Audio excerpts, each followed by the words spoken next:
I discovered the Sunny Pines HOA was building 96 luxury homes on my inherited farmland. But when I found my grandfather's original property surveys, their entire development suddenly became my legal property. Would you believe their shocked faces when I revealed my trap at their own community meeting? I never thought I'd have to fight for land that already belonged to me. When Grandpa Joe died last March, I inherited his 200-acre farm outside Meadow Creek. The old place had been in our family for generations. I lived far away in the city, with a busy job that kept me from visiting as often as I should have. My phone rang at 6 a.m. on a Tuesday. It was Mrs. Thompson, Grandpa's neighbor for 40 years. "They're building houses on your property." Her voice shook with anger. "Big yellow machines started digging yesterday. You need to come quick!" At first I thought she was confused.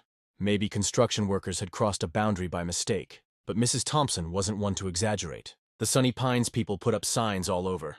"They're planning almost 100 houses where your east fields are." I threw clothes in a suitcase and drove straight to Meadow Creek, breaking speed limits the whole way. 5 hours later, I turned onto the dirt road leading to Grandpa's farmhouse. The familiar path felt different now. The peaceful countryside was interrupted by the rumble of heavy machinery. Dust clouds rose above the trees. As I crested the hill overlooking the eastern section of the property, my heart sank. A fleet of bulldozers and excavators tore into the soil where Grandpa used to grow corn and soybeans. Workers in hard hats moved around like ants, marking areas with bright orange spray paint. A large sign stood near the road: "Future home of Sunny Pines East, 96 luxury homes, starting at $450,000. I parked my car and walked toward a woman standing apart from the workers.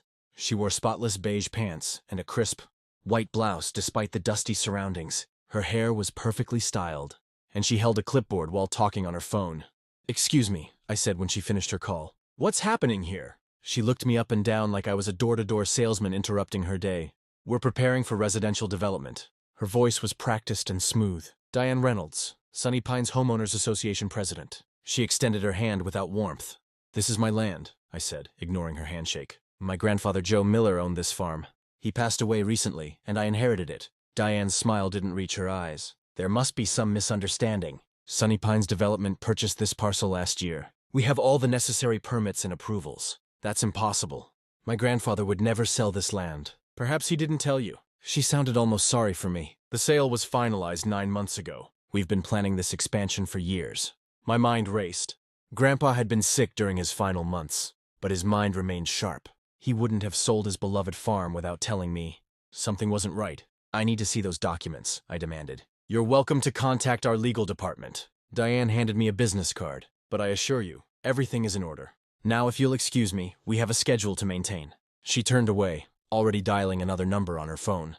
I stood there, feeling helpless as machines continued to tear up the soil that had fed my family for generations. Back at the farmhouse, Mrs. Thompson waited on the porch, with a pitcher of iced tea and a worried expression. "They started showing up with measuring tools about 3 months ago," she explained. "Your grandpa was furious. He kept saying they had no right, that they were trying to steal what wasn't theirs." "Did he mention selling any land?" I asked. "Never. Joe swore this farm would stay in your family forever." Mrs. Thompson's eyes watered. "The day before he went to the hospital for the last time, he was looking through his old office. Said he needed to find something important to protect the farm. Grandpa's office remained untouched since his death. I hadn't had the heart to go through his things when I briefly visited for the funeral. Now I needed answers." The small room smelled of pipe tobacco and old books. Shelves lined the walls, stuffed with farming almanacs, family photo albums, and decades of careful records. Grandpa tracked everything: rainfall amounts, crop yields, equipment repairs, all written in his neat handwriting. Where would he have kept property records? The filing cabinet seemed the obvious place to start. I pulled open the top drawer and found folders organized by year. Nothing about land sales or Sunny Pines. Hours passed as I searched.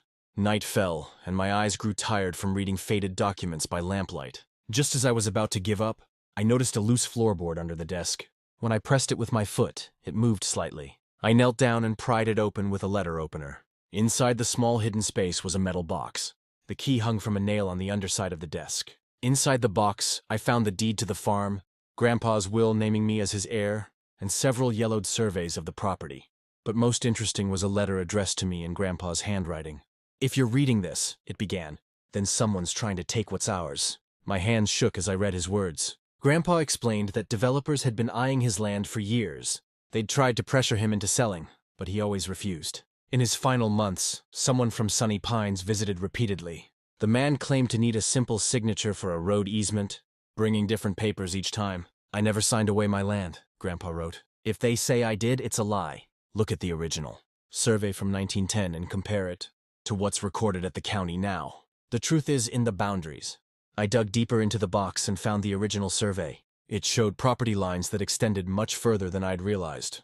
According to this document, Grandpa's farm was nearly 280 acres, not the 200 listed in current records. Sleep evaded me that night. I spread the papers across the kitchen table, comparing the old survey with newer maps. Something strange had happened over the decades. The eastern boundary had shifted, reducing our land. It wasn't just the area under construction. According to these original documents, we owned land where part of the existing Sunny Pines development already stood. At dawn, I knew what I had to do. First, I needed a lawyer. Then, I needed to understand exactly what Diane Reynolds and her HOA were up to. If they thought they could steal from my family, they were about to learn a painful lesson. I folded Grandpa's letter and put it in my pocket. "I won't let you down," I whispered to the empty room. Little did Diane know, she hadn't just messed with a grieving grandchild, she'd walked straight into a trap set by a man who'd anticipated her moves even from the grave. I didn't sleep that night. By 8 a.m., I waited outside the office of Walter Franklin, the only property lawyer in Meadow Creek. His secretary looked surprised when I asked for an emergency appointment, but she squeezed me in before lunch. "So you believe Sunny Pines is building on land that belongs to you?" Walter said after I explained my situation. He was older than I expected, with thick glasses and a bow tie that seemed from another era. I spread the documents across his desk. "These are the original surveys from 1910, updated in 1978. Compare them to the current county records." Walter studied both sets of papers, tracing boundary lines with his finger. His eyebrows rose higher with each passing minute. "This is highly unusual," he finally said. "According to these original documents, your property extends nearly half a mile further east than what's currently recorded. That would include not just the construction site, but also the existing Sunny Pines clubhouse and about 20 homes built 5 years ago." I finished for him. Walter removed his glasses and rubbed his eyes. "A boundary dispute of this magnitude won't be simple. We need to understand how and when these changes occurred in the official record." He called the county assessor's office, putting the call on speaker. After navigating a maze of departments, we learned something shocking. In 1984, a minor adjustment to the eastern boundary was recorded, just a 10-foot easement for utilities. But in 1997, a much larger change appeared, reducing the property by nearly 80 acres. The documentation was sparse, just a form with a signature that barely resembled Grandpa's. "He would have been in the hospital that month," I said, checking the date. "Triple bypass surgery. He couldn't have signed this." Walter's expression turned grave. "That would constitute fraud, but proving it after all these years won't be easy." "What can we do?" I asked. "File for an emergency injunction to halt construction immediately, then petition the court to recognize the original boundaries, based on the historic surveys. We'll need a professional surveyor to verify these old maps." As Walter prepared the emergency filing, I realized I needed more ammunition. I drove to the county records office and requested everything they had on Sunny Pines Development Company. Hours later, hidden in a back corner of the library with stacks of public records, I discovered gold. Sunny Pines wasn't just a neighborhood. It was a complex web of LLCs and holding companies. The same 6 names appeared throughout: Diane Reynolds, her husband Thomas Reynolds, County Commissioner James Harris, Planning Board Director Mark Wilson, and 2 others I didn't recognize. But the most interesting document was from just 3 months ago: a loan approval for $16 million to finance Sunny Pines East, with the land itself listed as collateral, my land.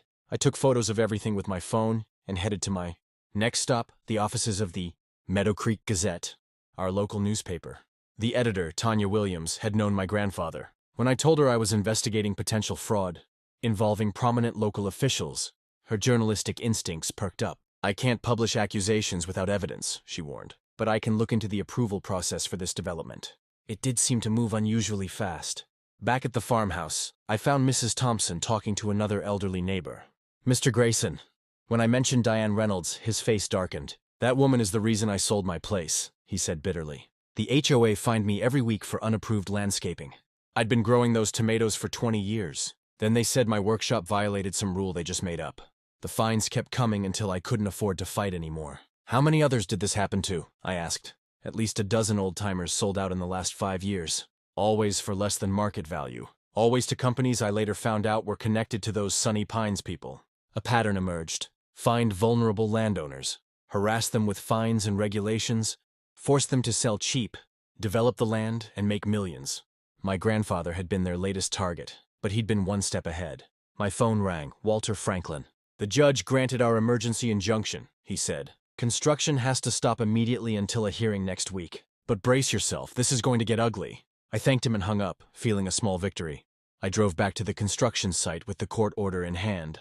The workers were packing up for the day when I arrived. Diane's sleek black SUV still sat near the site office. She came out as I approached, phone to her ear as usual. When she saw me, her expression hardened. "Construction stops now," I said, handing her the court order. "Legal boundaries are in dispute." She scanned the document, her perfect composure cracking slightly. "This is ridiculous. We have every approval we need, based on fraudulent boundaries.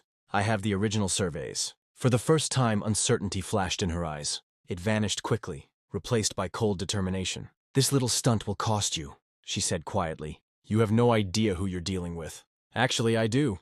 6 names on dozens of business filings. $16 million in loans using stolen land as collateral. County officials fast-tracking approvals for projects they secretly invest in."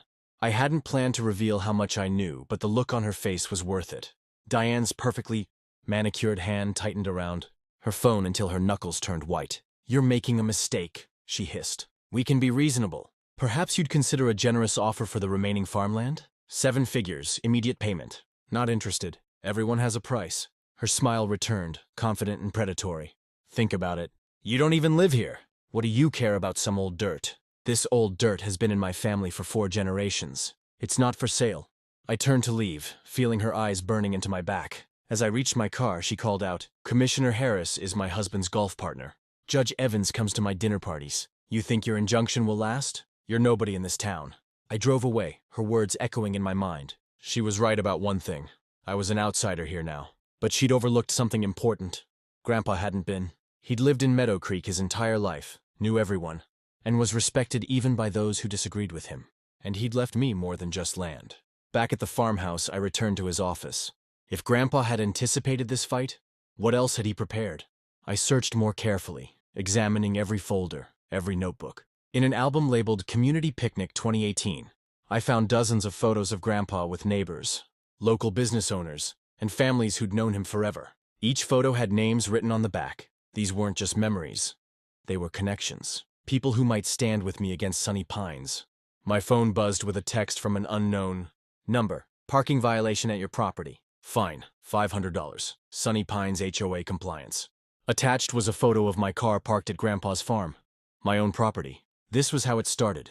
The pattern Mr. Grayson had described. Harassment by paperwork. But unlike the others, I knew their game now. And I had something they didn't expect. Grandpa's secret weapon, still hidden in his files, waiting for the right moment. As night fell over the farm, I sat on the porch where Grandpa used to tell me stories during summer visits. The eastern fields lay quiet now. Construction equipment abandoned under the court order. But this was just the beginning. Tomorrow, Diane would mobilize her connections. The real fight was coming. What she didn't realize was that I'd found more than just property surveys in Grandpa's hidden box. I'd found documents that didn't just question the boundary changes. They revealed who had falsified them, when and why.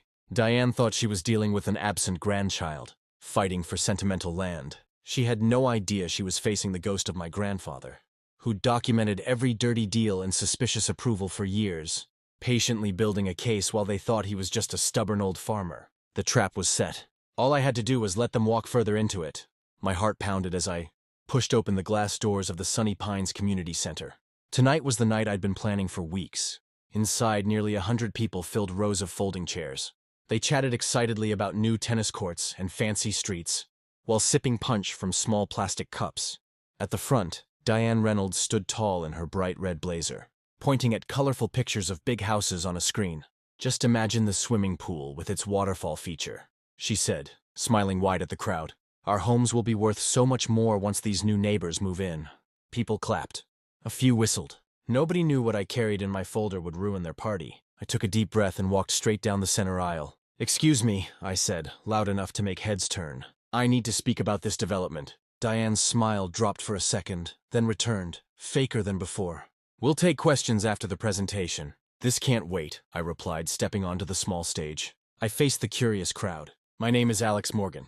My grandfather owned Willow Creek Farm for 60 years. The old property we purchased, Diane cut in quickly. Yes, we're very grateful to finally develop that eyesore. Murmurs rippled through the room. I opened my folder and pulled out the first document. This is the original land survey from 1910, I said, holding it up. And this is the updated survey from 1978. I held up another paper. According to these legal documents, my grandfather's land extends 80 acres farther east than what appears in current county records. I turned to face the HOA board members seated in a row behind the podium.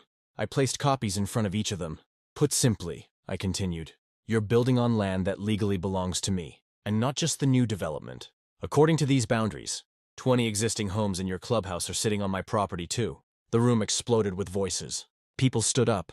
Someone knocked over a chair. This is ridiculous, Diane shouted, grabbing one of the surveys. We have permits! We've sold lots. Construction has already started. I stayed calm while she grew redder. Your permits are based on incorrect property lines. I've filed papers with the court to stop all building immediately. Gerald Fisher, a balding man with thick glasses who served as the HOA treasurer, studied the documents with growing panic. Diane, he whispered loudly enough for the microphone to catch, these boundary markers match the old creek bed. They look real. She yanked the papers from his hands. This is clearly some kind of trick to get money from us. We'll fight this nonsense! You're welcome to try, I replied, pulling out one final document. But here's something you should know. According to these legal boundaries, your personal house, Diane, sits entirely on what is legally my land. The room went completely quiet. People looked at each other, suddenly understanding what this meant. 20 families might not actually own the ground under their homes. A man in the back stood up. Are you saying we might lose our houses? Before I could answer, Diane slammed her hand on the podium. This meeting is over. Everyone out! The board needs to discuss this privately. As people shuffled out, whispering nervously, a younger woman touched my arm. I'm Rachel Winters. I just put my life savings into a lot in the new section. What happens to me? I hadn't expected to face the human cost so directly. I'm not trying to hurt regular people, I told her honestly. This is about fixing a wrong. Don't listen to a word, Diane hissed, suddenly beside us. After everyone else left, she leaned close to my face. You have no idea who you're messing with. I built Sunny Pines from nothing. Nobody takes it from me. Her threat hung in the air between us as she stormed off, leaving me alone in the empty room. Through the windows, I could see clusters of worried homeowners in the parking lot. My phone buzzed with a text from Mr. Wallace. How did it go? I typed back, they know now. Get ready for their next move. What I didn't tell him was how shaken I felt. I had lit the fuse, but I wasn't sure if I was prepared for the explosion that would follow. These weren't just paper houses on a map. They were people's homes and dreams. But they had built those dreams on my grandfather's stolen land. Someone would end up losing everything. And Diane Reynolds wasn't going to go down without a fight. I jerked awake to the sound of engines outside my grandfather's farmhouse. Bright lights flooded through the windows. I stumbled to the porch to find 3 white SUVs with Sunny Pines security, painted on their doors, parked in a row, blocking my driveway. Men in uniforms stood by the vehicles. One stepped forward, handing me a thick envelope. Cease and desist notice from the Sunny Pines Homeowners Association, he said flatly. You are ordered to withdraw all claims against the development or face legal action. I tore open the envelope. Inside was a letter claiming my documents were fake and that I was attempting to commit fraud. They demanded I pay for damages to the community's reputation. You can't be serious, I said. The man shrugged. Just delivering the message. Have a nice day. He returned to his vehicle, but none of them left. I tried to leave for breakfast in town, but discovered they had placed large, concrete blocks across the end of my driveway overnight. Sorry, sir, one guard said without looking sorry at all. This access point hasn't been approved by the development committee. It's been closed for safety reasons. I was trapped on my own property. I called the sheriff's office, but was told they couldn't help with a civil dispute and suggested I get a lawyer. My phone rang. Diane's name flashed on the screen. I hadn't given her my number. Good morning, she said sweetly when I answered. Enjoying the view? This is harassment, I said. You can't block access to my property. Actually, according to county records, the real ones, that driveway crosses Sunny Pines common areas. We're within our rights to control access. You know those records are wrong. She laughed. Let me explain how this works. The county commissioner plays golf with my husband every Sunday. The building inspector's daughter works for my real estate company. The water department supervisor lives in Sunny Pines. I felt my stomach drop as she continued. By tomorrow, your farmhouse will be cited for at least 15 code violations. Your water might get shut off due to maintenance issues. Local contractors won't return your calls because they know better than to cross me. That's illegal, I said. That's small-town politics, she replied. You can't win this, but I'm reasonable. Drop your claims, sign over the disputed acres, and this all goes away. I'll even throw in a nice payment for your trouble. This isn't about money, I told her. It's always about money, dear. Think it over. You have until tomorrow. She hung up. I stared at my phone, then at the security vehicles still parked outside. They weren't leaving. True to Diane's word. By afternoon, a county inspector arrived to examine the farmhouse. He found problems with everything. The wiring, the septic system, the porch railings. He handed me a list of violations that would cost thousands to fix. All needed immediately. As he left, another truck arrived. Workers put up signs along my property line. Future home of Sunny Pines East, luxury living coming soon. My water pressure dropped to a trickle. When I called the utility company, they claimed there was maintenance work happening and couldn't say when it would be fixed. I tried ordering pizza delivery for dinner. The driver called to say he couldn't find my address, though delivery had never been a problem before. I was being cut off, step by step. That night, I sat on the porch in darkness, watching the security lights sweeping across the fields where my grandfather had once grown corn. Their bulldozers sat silent in the distance, waiting to continue destroying his legacy. My phone lit up with a message from Mr. Wallace. They've filed a countersuit claiming your documents are forged. Court date set for 3 months from now. They'll keep building in the meantime. 3 months. By then, the houses would be half finished. The damage would be done. I scrolled through my contacts, looking for anyone who might help. A name caught my eye. Janet Rivera, a reporter for the local newspaper. We'd gone to high school together. I hadn't spoken to her in years, but maybe, as I considered calling her, headlights appeared on the long driveway. A car carefully maneuvered around the concrete barriers and approached the house. I tensed, wondering what new trouble Diane was sending my way. The car parked, and a familiar figure stepped out. Gerald Fisher, the HOA treasurer who had examined my documents at the meeting. I shouldn't be here, he said nervously, glancing back at the security vehicles in the distance. If Diane finds out, why are you here? I asked. He pulled out a flash drive from his pocket. Because what she's doing isn't right. I've been keeping the HOA books for 7 years. There are things you should see. I invited him inside, away from watching eyes. At my kitchen table, he opened his laptop and showed me financial records, meeting minutes and emails. Diane and the board have been using HOA funds like their personal bank account, he explained. Special fees that disappear, contracts that go to family members, reserve funds that get invested in side businesses. Why show me this? I asked. Because I'm not the only unhappy homeowner, Gerald said. Many of us are tired of her rules and her control. When you showed up with those property documents, it was the first time I've seen her scared. He pointed to a spreadsheet. Look at these special assessments from last year. Every homeowner paid $2,000 for road repairs. The actual work cost half that amount. The rest vanished. That's theft, I said.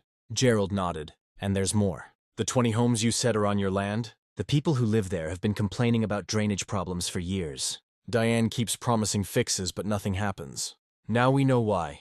She knew those houses might not legally belong to the HOA. As we talked, my phone buzzed with texts from numbers I didn't recognize. We support you against Diane. The Millers, 42 Sunny Pine Lane. She fined us. $500 for planting vegetables instead of flowers. Can we help? Jackson family. Our children's playground equipment was removed without notice. We want to join your fight. The Rodriguezes, Gerald smiled slightly. I may have shared your number with a few friends. For the first time since this battle began, I felt hope. Diane had power, connections, and money. But she had also made enemies. Many of them. We need a plan, I said. And I think I know where to start. As Gerald left, carefully driving past the security vehicles, I watched a light rain begin to fall on the half-built houses in the distance. Diane thought she was punishing me into submission. Instead, she had just helped me find the allies I needed to win this war. Tomorrow would be different. Tomorrow I would stop playing defense. My grandfather always said, the best trap isn't one your enemy walks into. It's one they help you build without knowing it. Diane had just handed me the final pieces I needed. My water got shut off yesterday. The electricity followed this morning. I stood in my grandfather's kitchen, looking at spoiled food in the warm refrigerator. Diane Reynolds thought she could bully me off my own land by making life unbearable. She had another thing coming. I grabbed my notebook and headed out. If Diane wanted war, I needed allies. The first person I visited was Mrs. Thompson, who answered her door in a flowered housecoat. "They shut off your utilities?" She gasped. "That's illegal." "So is building on my land," I replied. "But Diane has friends at the county office. I need to know who else might hate the HOA as much as we do." Mrs. Thompson's eyes lit up. "Oh, honey, grab a chair. This might take a while." She gave me 15 names. Families who'd been fined for the wrong color mailbox. Elderly couples threatened with liens for having grandchildren visit too often. A single mom who couldn't afford the $900 fee for putting up a small fence to keep her toddler safe. I spent the entire day knocking on doors throughout Sunny Pines. At first, people were scared to talk. But when I showed them my property documents, something changed. Hope replaced fear. Sarah Jenkins, whose garden had been forcibly removed, invited me in for lemonade.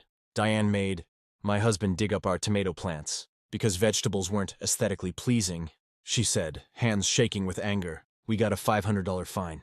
My husband works 2 jobs already. The Patel family had spent $3,000 fighting the HOA over their porch swing. The Johnsons couldn't paint their front door the color they wanted. Every house looked exactly the same, beige with white trim.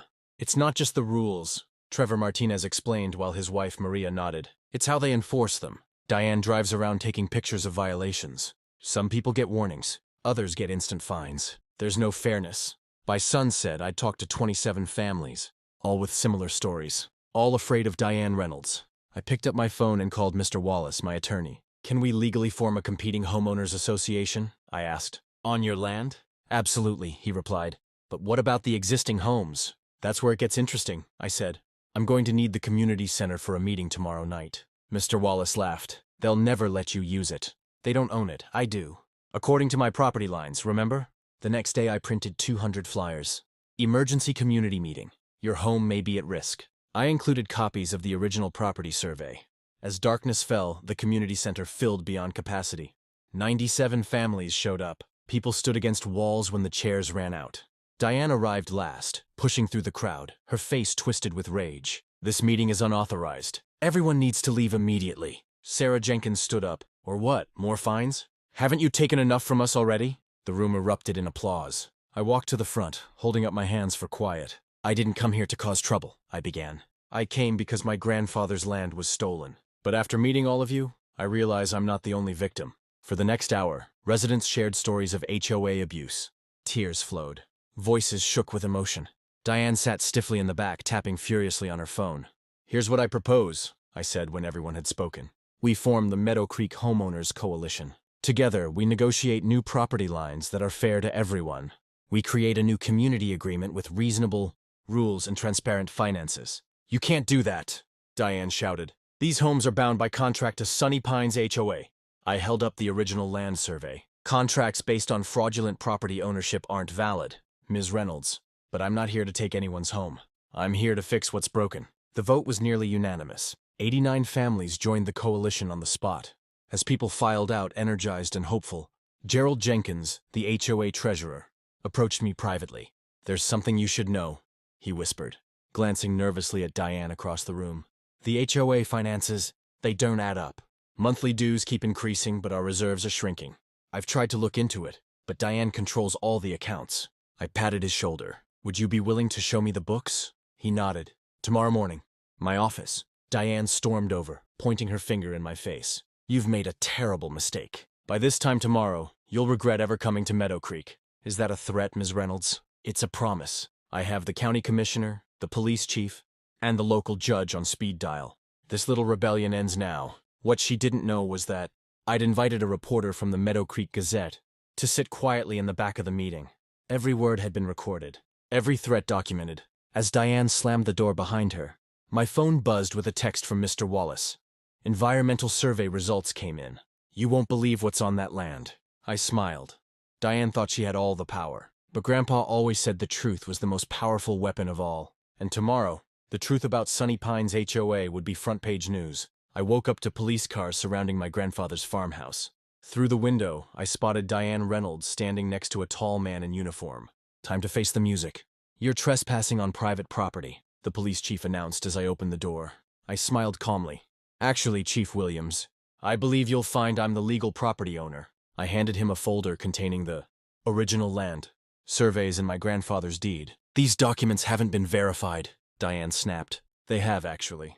A woman stepped forward from a car I hadn't noticed. Carolyn Mitchell, County Records Office. We pulled the original surveys last night after receiving some concerning reports. Diane's face went pale. What reports? I gestured toward the farmhouse. Perhaps we should discuss this inside? Coffee's ready. 15 minutes later, my kitchen table held an unexpected gathering. The police chief, the county records clerk, Mr. Wallace, my attorney, and Diane, whose perfect makeup couldn't hide her growing panic. The original property lines were improperly recorded in 1973, Carolyn explained, spreading maps across the table. This entire area, including the existing Sunny Pines homes and the new construction, legally belongs to the Richards estate. The police chief whistled. That's quite a mistake. Not a mistake, Mr. Wallace said quietly. We have evidence suggesting the boundary change was deliberate. Ridiculous! Diane slammed her hand on the table. This is a scam to extort money from hard-working homeowners. Speaking of money, I said, sliding a folder toward the police chief. Gerald Jenkins provided these financial records yesterday. 3 years of Sunny Pines HOA accounts. As the chief flipped through the pages, his expression darkened. Ms. Reynolds, can you explain why $427,000 in homeowner dues was transferred to Sunshine Consulting LLC? That's our legitimate management company, she replied stiffly. Registered to your son-in-law, I added, along with 4 other companies that charge the HOA for services. Landscaping, security, maintenance, legal counsel. All going to businesses owned by your family members. The chief closed the folder. Ms. Reynolds, we're going to need you to come down to the station. This is absurd. Do you know who I am? My husband plays golf with Judge Harrington every Sunday. As the chief led a protesting Diane out, Carolyn turned to me. What happens now? Those people's homes. I have no intention of evicting anyone, I assured her. But the development needs to stop until we can properly survey the wetlands. By afternoon, construction had halted. Local news vans lined the street outside the farmhouse. My phone rang constantly with calls from worried homeowners. I called an emergency town hall meeting for that evening. The local high school auditorium was the only space large enough. Nearly 400 people packed the room. Existing homeowners, construction workers now without jobs, county officials, and curious locals. Fear and anger filled the air. I took a deep breath and stepped up to the microphone. My name is Richards. This was my grandfather's land. I didn't come here looking for trouble. I came to honor his legacy. Shouts interrupted me. What about our homes? We'll sue! My life savings is tied up in that house. I raised my hands. Please, I'm not here to take anything from you. In fact, I want to offer a solution that benefits everyone. The room quieted slightly. I continued. First, all existing homeowners will receive proper, legal deeds to their property. No one will lose their home. Murmurs of relief spread through the crowd. Second, the new development will be redesigned to protect the wetlands that my grandfather cherished. These aren't just swamps, they're critical habitats and natural flood protection for the entire area.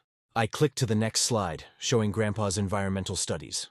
These wetlands are home to 3 endangered species. Building on them isn't just wrong, it's illegal under federal law. A man stood up. I put my life savings into a lot in the new section. What happens to my investment? Fair question. We're establishing a property exchange program. Anyone who purchased in the protected area can swap for an equivalent lot in the redesigned development. No one loses their investment. For the next hour, I outlined my vision, a community that balanced homes with nature, transparent governance, reasonable rules, fair fees that actually went toward community improvements. Toward the end, Sarah Jenkins took the microphone. I've lived under Diane's rules for 8 years. I couldn't paint my door blue. I couldn't grow tomatoes. My kids couldn't play outside after 7 p.m. because it violated the noise ordinance. She looked around the room. Is that really the community we want? By the time the meeting ended, we had over 300 signatures supporting the new Meadow Creek Community Association. Even some of Diane's former allies joined, including Gerald, who agreed to help untangle the financial mess. The next 6 months weren't easy. Diane hired expensive lawyers who tried every trick to overturn our claims. But the evidence was too strong. She eventually accepted a plea deal on the financial fraud charges. Today, 1 year later, I'm sitting on my grandfather's porch, watching kids ride bikes past houses with doors painted every color of the rainbow. The community garden where Sarah's tomatoes grow tall is buzzing with neighbors sharing gardening tips. Behind me, Grandpa's farmhouse has been transformed into our community center. Classes, meetings, and celebrations happen daily. The wetlands are protected by a conservation easement, with walking, trails, and educational signs explaining the importance of each plant and animal. Mrs. Thompson joins me on the porch, handing me lemonade. Your grandfather would be bursting with pride, she says, pointing to where construction has finally resumed on the redesigned development. Smaller homes, more green space, solar panels on every roof. I found something while cleaning out his study, I tell her, pulling out a faded notebook. Grandpa's journal from 30 years ago. He fought the original developers back then, too. When they first tried to build on the wetlands, Mrs. Thompson smiles. He always said you were just like him, stubborn as a mule when fighting for what's right. In the distance, a blue heron rises from the protected marsh, soaring above homes where people now live in harmony with the land. Sometimes the best trap isn't about catching someone doing wrong. It's about showing them a better way to do right. Diane's HOA tried to steal my land, but instead, they gave me something far more valuable, a chance to build the community my grandfather always dreamed of.